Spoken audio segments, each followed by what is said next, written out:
We now go to Buffalo. For the first time in the Mahomes and Allen rivalry, the Chiefs are coming to Orchard Park for the postseason. Those quarterbacks have met 6 times. The Bills have won 3 out of 4 in the regular season, most recently in Week 14. They also won. Could have gone the other way, maybe, if not for the infamous Kadarius Toney offsides call, wiping out a spectacular go-ahead play for the Chiefs. But including that win, the Bills are 7-1 since Joe Brady took over as their offensive coordinator. The biggest difference has been a commitment to the run game, something we've been asking for since the preseason. The Bills have run the ball on 47% of their offensive plays, the highest rate in the NFL, averaging over 153 rushing yards per game, 3rd in the NFL. And Jeff, let's start with you on this matchup because we do have some key injuries here. What's the latest, beginning with the Bills' top 2 receivers? Yeah, let's start with Stephon Diggs, Hannah, because this was, I don't want to say alarming, but certainly something we should be monitoring. Now, he was limited in practice with a foot injury that had popped up actually in the team's most recent win, but ultimately it seemed to worsen on Thursday, according to the head coach Sean McDermott. Now, he will play in this game, not in jeopardy of missing the game, but something to watch. Gabe Davis, you see here, is out with that knee injury.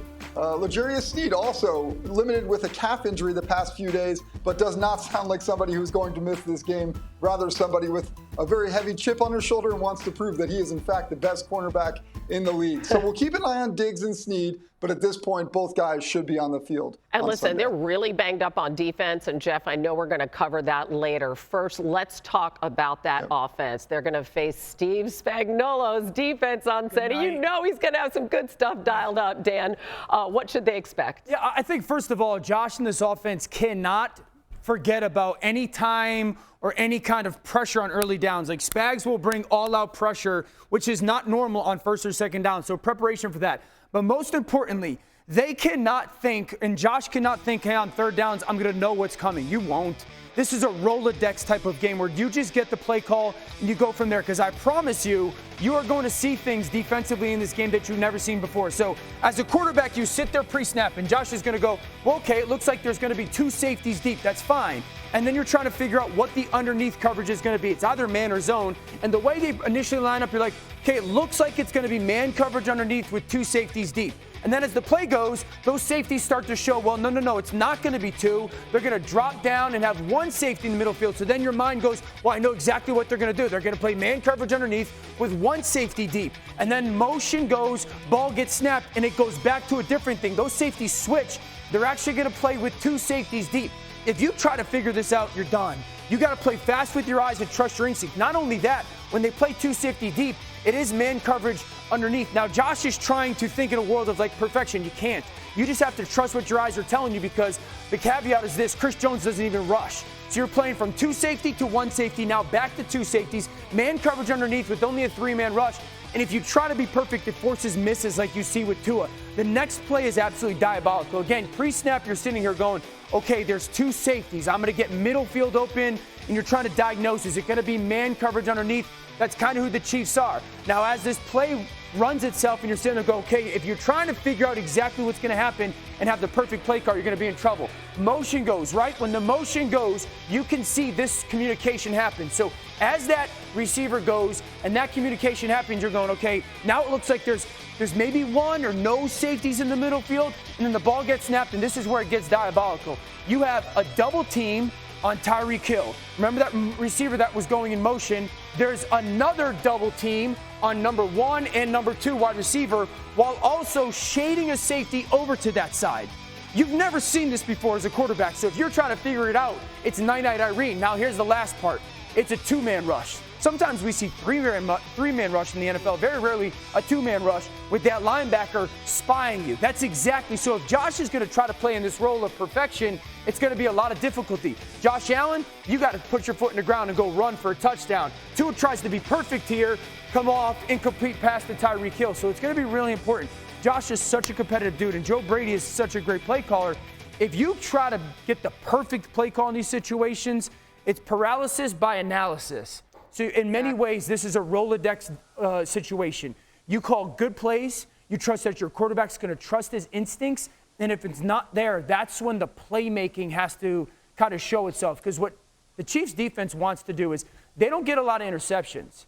They try to get you to hold it for 1 second. If you hold it with that doubt and try to figure it out, that's how they lead in so many categories sack-wise. Yeah, they're like 27th in interceptions. Mina, what are you seeing? Well, I'm seeing some pretty creative. I don't even know how you describe half of the things that Steve Spagnuolo did in that game. That day. I was like, it's like an invert, and there it's like a 3-man rush.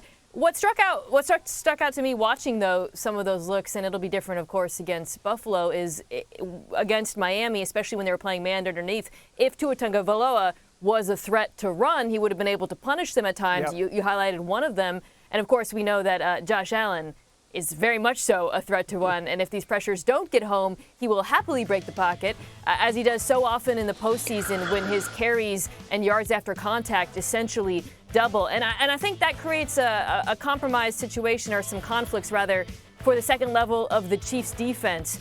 Because even if you're pausing for a split second or you're assigning someone with spy responsibilities, what Joe Brady has shown is the willingness to basically attack that uncertainty with James Cook as a pass catcher. I went back and when I was watching Week 14, what struck out to me, other than the emphasis on the run, was how they used Cook, not just on screens and little option routes, but as like a real wide receiver, taking advantage of matchups. And I would like to see the same in this game, because I think the Bills' offense against the Chiefs' defense, that might be one of their biggest advantages outside of Josh's legs. And one area where this Ravens offense could really have an advantage, the play-action passing game.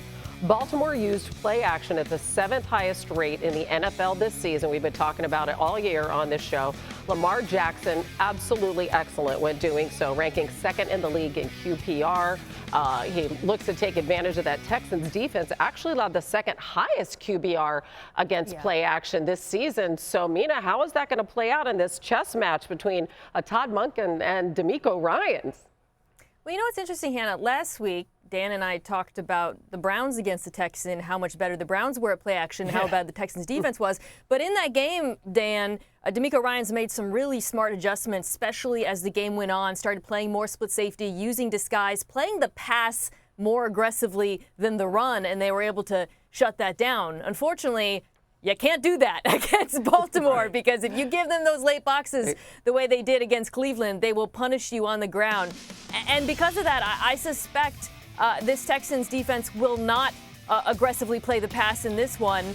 And I think Baltimore should punish them early on with the play action, targeting them downfield, regardless of what they see, because it is something that they've been very good at all season. It is a strength of theirs, and I would lean into it without fear, because I think they have an advantage with their pass catchers against the Texans safeties. I totally agree. I think they should be aggressive with the football down the field in any type of pass game. I think when they play that split safety, and Houston's very good at it. I don't want to make any mistake about it. They're very good, but there are ways where you think we could take advantage of it. One, you got to be aggressive with the shot versus what we call their Palms defense.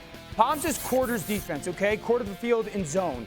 But it can be cover two, where that corner sits if their slot receiver does something. Now, that slot receiver, if he goes vertical, because those guys have vision on him. If he goes vertical, it stays cover 4.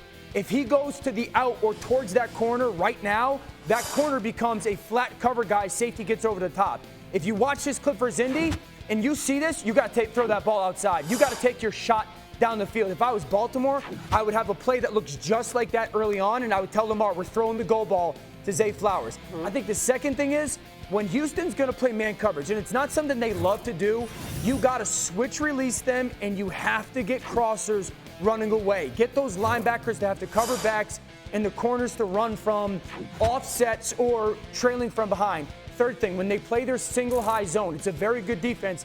You have to attack their seams. I think they're a very well-coached defense, but you can get in that seam if you pump fake or use your eyes if you're Lamar Jackson and hit an Isaiah Likely or even an Odell, who have become these really smart, great field pass catchers for Baltimore's offense. This is not going to be easy, but there are opportunities for Lamar Jackson. And this is the thing.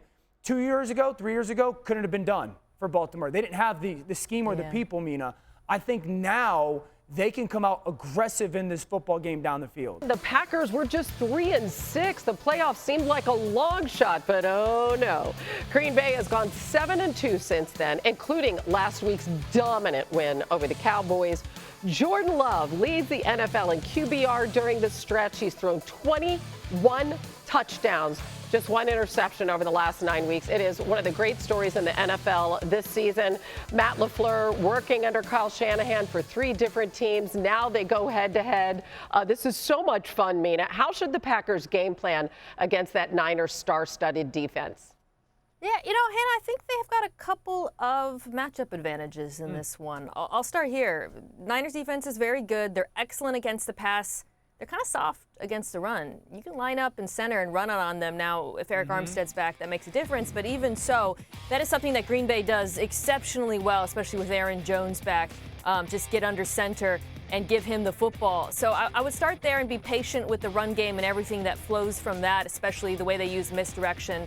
And then the other thing I like about this Packers offense that I think will help them here is that they're sort of target agnostic. There are so many young skill players who get the football. 9 different Packers receivers have been the leading receivers in different games this year, which is the most of the NFL. So for Matt LaFleur, what that enables him to do is essentially avoid Trevarius Ward, to be honest. If you want to go hunt Ambry Thomas, the Niners usually play side. So he'll be able to get the matchups he wants. And they have a lot of skill players, I think, who they can turn to take advantage of that. MK, one of the games that stands out against San Francisco for me is the Cardinals game. And the Cardinals just kept running that pin-pull scheme where they would pin down from the outside and pull people and gather the edges. I also think, like, when you're playing against elite defenses, which San Francisco is, and you're trying to find a way where you can make it easy on everybody and kind of create explosive plays, the screen game.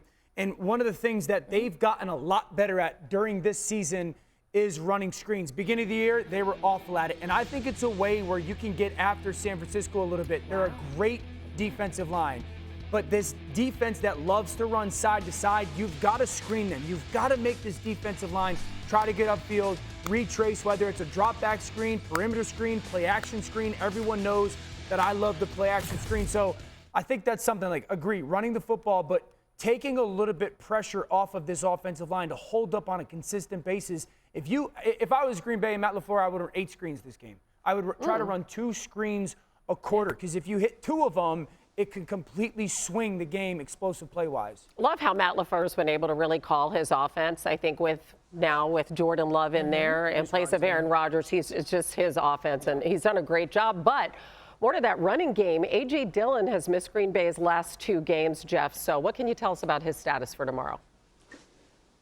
Well, I had a little good news, bad news here in the sense that A.J. Dillon has still missed practice this week, but ultimately was able to practice in a limited capacity on Thursday, giving some hope about his availability. That being said, he has missed the last 2 games with the thumb and the neck issues. He had his thumb wrapped up to be able to be on the practice field. Again, good news there.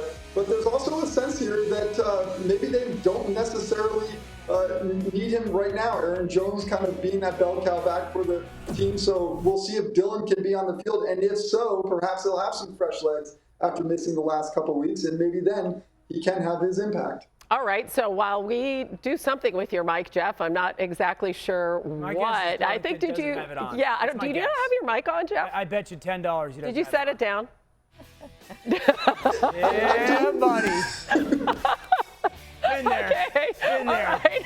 It happens to the best You're of us. probably still cold. All right. Let's check out our picks. We are all on the Niners, but interestingly, Mina, I mean, you joined Jeff here, but weigh in because you think this young Packers team is going to play them close. Looking at your score. I do. I've got the Niners, so don't get mad at me, Niners fans. But I think Jordan Love is playing out of his mind right now. Like we're talking about the scheme and how good Matt LaFleur is, but there were also so many moments in the game where he goes above and beyond the scheme and makes bonkers throws, and I think he'll do so. Man, I mean, for what they did in Dallas, I would not doubt them at all. But if the Niners linebackers play well, they'll hang. Okay. Man, Niners are favored by 9.5. All right, let's stick with this game for our DraftKings Sportsbook same game parlay with Mina. So, over under 264.5 yards in the air for Brock Purdy. Where are you going? That's way over. Brock Purdy, 2nd most yards per game in the NFL, over 300 this year. Don't be fooled by what the Packers defense did against Dallas. They are ripe to be exploited, especially over the middle of the field. All right, you were talking about that running game. So over under 69.5 rushing yards for Aaron Jones, Mina. I'm actually going under. So I want to be clear. The San Francisco run defense isn't good, but that's more of a, like, they let offenses grind out, efficient runs, but they don't grind out explosive runs. So I don't think it'll be a high total yardage for Aaron Jones, even though I think he will be effective on the ground. Okay, how about this one? Over under 58.5 receiving yards for Deebo Samuel. This is an over for me. I think they will use him to attack the aforementioned middle of the field where the Green Bay Packers defense is weak. Linebacker, this is about in line with his average, but this feels to me like a big Deebo Samuel game. I also think he'll pick up significant yards after the catch versus the Packers defense that struggles with tackling. And the Lions hadn't won their division since 1993. They had not won a playoff game since before that, back in 1991. They put an end to both of those droughts. And next on the list, a trip to the NFC Championship game. The Lions could secure that, believe it or not, with a win over the Bucs on Sunday. Dan the man, how do you see Ben Johnson trying to attack that aggressive Todd Bowles defense? Mina, if I asked you Tampa Bay's defense, where do they rank kind of handling teams who motion? It's very bad. Okay. The worst in the NFL when they pass. Bingo. Yeah. So I would think that plays into a massive advantage for Detroit offensively, not only because Tampa Bay struggles with it, it's very much so a principal part of their offense. And now the thing that I like about it is it's not necessarily just in one style of play. Sometimes they do it to get drop back quick games. Sometimes they do it to open up their perimeter game and change the leverages of a defense. And I think it's going to be really important. One of the ways that you can gather information for your offense is you motion a guy. And if a team that wants to pressure a ton doesn't react, you know that blitz is coming. And I think Ben Johnson early on in this football game will motion a ton early, try to gather some of the information of who Tampa is going to try to defend with and or pressure, and definitely try to hurt them over the top. Yeah, you kind of throw on the Eagles tape and say, do everything different from what you saw there. Sorry, Eagles fans. You're like, really? We're still talking about this? No, the motion is one aspect of that. Of course, the Eagles don't use it. The Lions use it a lot. The other thing is having a plan against the blitz. Obviously, it's Tampa. In particular, the zone blitzes that they do, which is something that the Lions are very good at. Jared Goff, in particular this year, second highest completion percentage, third lowest sack percentage against the blitz. Some of that is Goff's quick release. Some of it is the protection plan. A lot of it is Amon-Ra St. Brown working over the middle of the field. He is so good, Dan, at finding those voids and then picking up yards after the catch. It's a big part of the reason why, in addition to their use of motion, I think Detroit has a matchup advantage on that side of the ball. You know what, real quick, too, I also think I could see Jamison Williams over the top early on Dean. Jamel Dean's a really good corner. He's also wildly nosy. He's very physical. Bite. Yeah, Double he'll bite. move. Exactly. I love that description. Now, Dan, of course, as all of America knows, even when it wasn't fashionable, has been on the Lions bandwagon long before the rest of us until last week. Yeah, when literally everyone, including Dan, picked against Detroit. You can see how bad it was. We knew. Like, we knew. And I also picked Detroit the Rams by a point, Hannah. Like a point. I mean, Mina, this is just inexcusable. Obviously, the Lions, Dan's former team, felt so. Come on, Dan Orlovsky, after they beat the Rams. We deserve it. We deserve it. It's fine. Dan, how could you? I was emotionally in a bad spot. I was picked between, like, the team that drafted me and the organization that I owed so much to and love, and a dear friend of mine. And I thought the Rams were better. I thought the Rams would win. Well, the Lions won by a point. Maybe you pick a tie next time if you're that conflicted. Okay, we are all picking the Lions. We're all on the Lions. Okay, Here now what if go, the Lions? Detroit. Right? Oh, yeah. Right? I don't know. I don't feel good about it. I don't feel good about it. Like, you don't feel good about this pick. Usually, Hannah, on this show, when we all pick one team, I know. they lose. That's true. Not. Come on, Dan. You're superstitious? Wow. Not How unlike you. Only this.